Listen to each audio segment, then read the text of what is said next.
অভিনয় ক্যারিয়ারের শুরু থেকেই কটাক্ষের শিকার অভিষেক বচ্চন। বারবার বাবা অমিতাভ বচ্চনের সঙ্গে তার তুলনা করা হয়েছে। ধেয়ে এসেছে তির্যক মন্তব্য। এই নেতিবাচক মন্তব্যগুলো নাকি অভিষেকের মনের উপর প্রভাব ফেলেছে। ক্রমাগত তিনি ভাবতে থাকেন নেতিবাচক মন্তব্য নিয়ে।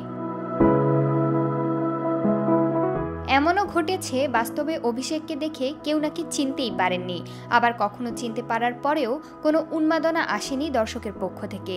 সম্প্রতি এক সাক্ষাৎকারে এমনটাই জানিয়েছেন অভিনেতা।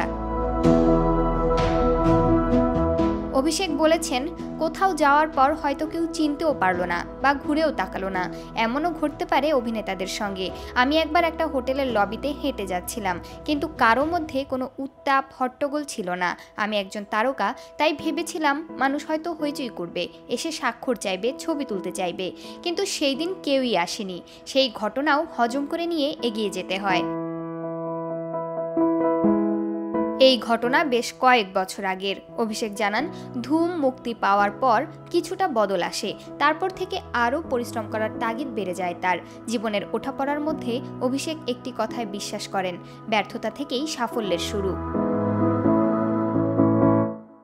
অভিনেতাদের সম্পর্কে তিনি আরও বলেছিলেন, আসলে অভিনেতারা খুব দুর্বল। বাইরে আমাদের দেখে ক্ষমতাশালী মনে হয়, কিন্তু ভেতর থেকে আমরা ভীতু বাচ্চাদের মতো।